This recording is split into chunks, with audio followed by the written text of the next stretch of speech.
Hey, good morning. How the devil are we? It is Tuesday, 21st of January, 9:14. Just getting started for the day. A little bit late to the computer this morning. These dark mornings don't make me want to get out of bed, I have to be honest. Maybe I need some kind of like automation system to just like put music on and lights and just be like kettle on to actually get up and do it. Today I quickly want to talk about making your own oat milk. I've only just discovered this. Dale sent me a video that she saw on TikTok of this girl just like straight up making her own oat milk, and I've been buying it because I switched to oat milk for my I haven't been eating a lot of cereal. I'm about to say cereal, but I haven't been eating a lot of cereal because I haven't been buying a lot of cereal. I've been making a lot of my own like breakfast, either from the gram flour for like pseudo fake eggs with the chickpea flour, or I've been making protein shakes. But this is kind of what it looks like when it comes out of the fridge. You can see that the oat stuff has like settled at the bottom. You can see it looks kind of watery, but if you give this a damn good shake, and before I go on, like, it's not like normal milk for a start. So like, just so you know that, you know, if you're trying to replace the milk taste, you're not going to get that kind of taste. But like, literally a bit of a shake and you can see it kind of looks like milk. It's not milk, obviously. It's oats and water, and it can be a bit watery, but I think if you get the oat strength right, then you're in pretty good shape. So the TikTok instructions were for a litre of water, 70 grams of oats, and then she put in a few dates, but I used Macuna honey, just something to sweeten it up. And what I found is that just seeing this in the fridge looks like milk, so could be milk, is that I would definitely put this on cereal just to give it that, you know, just to moisten up the cereal, so it's not just dry. And this goes in my coffee. The coffee ends up a lot darker. You can't really see, but a lot darker than obviously having it with milk. But I don't get the kind of like artery swelling feeling of having milk in my coffee or in my cereal, and not having to buy milk each week is a huge bonus. And it kind of comes part and parcel with the whole making process in the morning. If I can make my hummus for like 3 or 4 days, if I can make my flatbreads for a couple of days, if I can make up this oat milk for the rest of the week, then I'm kind of winning at that point. I don't need to do like resources acquisition so often. Another thing that happened this morning is that my flour needed changing out, so I quickly wanted to show you. It's nothing to do with the oat milk, but I quickly wanted to show you what I've been buying. Is that I buy these massive big bags. This one's called the East End Premium Gold Checker Stone Ground Wholemeal. So it's wholemeal flour, chapati atta. Like, if you can get a big bag of this chapati atta, this stuff, I think this is my favourite flour for making flatbreads.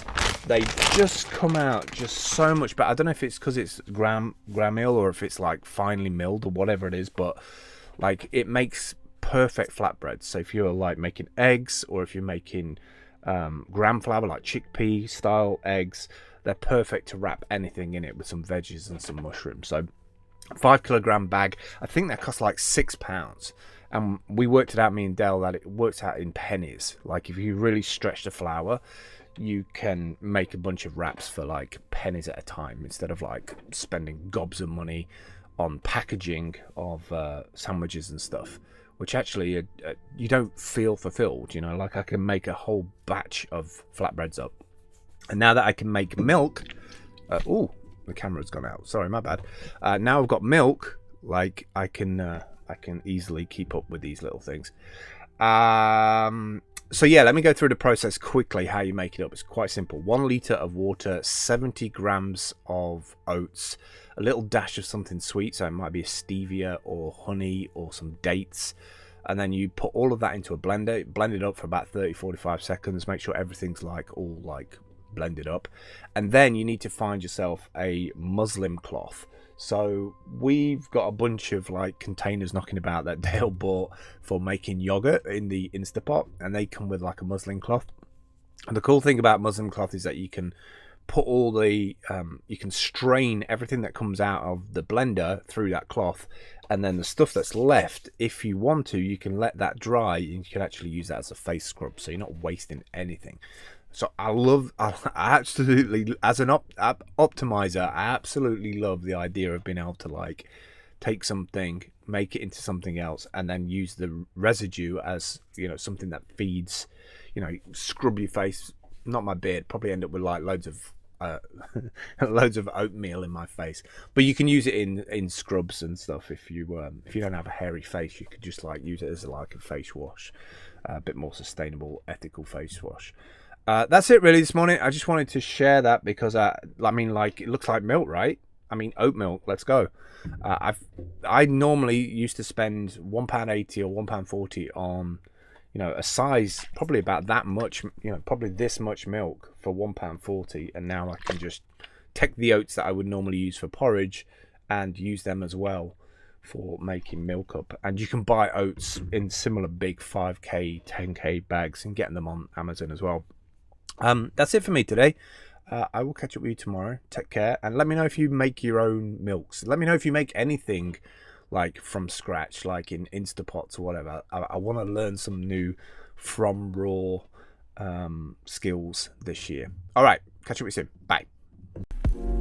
Drifting slowly into an empty space where I can go.